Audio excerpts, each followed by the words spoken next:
touch to the strength of your glutes. So if you don't have strong glutes, your hip is going to get weak. So you're going to end up doing this. It gets weak. You have no power. So it's building the glutes. We got to build your glutes. Build spine angle. You stay here. You're equal to spine angle, or maybe a little bit below it.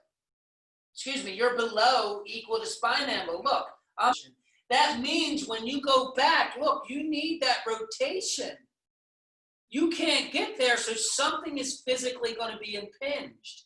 So when you go back, you're going to automatically stop, even if your hips are legit. So even if your hips are legit, that's just understanding how to internally rotate. We got to work on external rotations, airplanes, understanding how to go into internal or external. People, you guys take your shoulders for granted, but you need it. So even if your hips are good, if you don't have the external rotation to open you up, to get that club high enough and to swing through, and look, that this one needs it too. You're going to struggle. You're not struggle, but it's just going to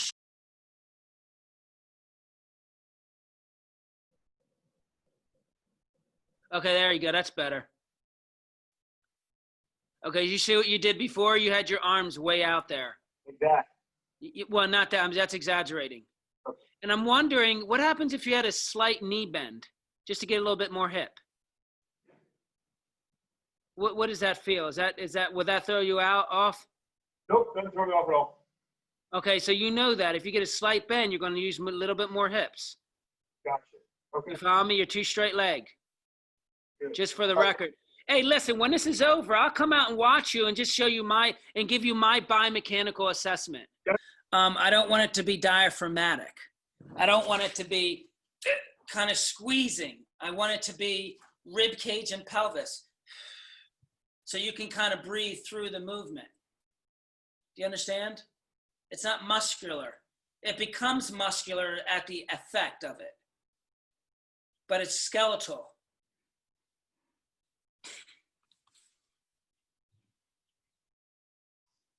Don't focus on the mistake. Let's just keep focused on the solution. Yes. Do you see how fast that club went through? You have to get your core activated. So what we did today, we had to open it up. We had to get the rust like a Coca-Cola bottle cap. We had to get the rust out of the hips, right? So we went into rotations. We went into fire hydrants, which means it turned on your internal rotators. We turned on the muscles that actually you need to work in order to go into internal rotation. We then went from hip rotation to trunk rotation because the hip has to be independent, right? So that's mobility. So we did all mobility work with activation, meaning we turned on muscles that need. Then the fourth thing we started to work on is your core, because you can't get to your hips. You can't get to your hips unless your core is activated, because the pelvic is what takes the core with it. The hips take your core along for the ride, right? But if the core is not even attached to the hips because they're not activated, then you have nothing. So then after we activated your hips through embracing and things of that nature, having you focus on embracing, and then we had you focus on the hips. And then the arms just became a pendulum, because then everything went for the ride. The arms, the trunk went for the ride, the arms went for the ride, and the club went for the ride. Do you understand? Yes. All right, let's do it again. Again, keep your embracing, and then focus on your hips and let the arms just go. Let your hips do, there you go, boom. Got it? Got it.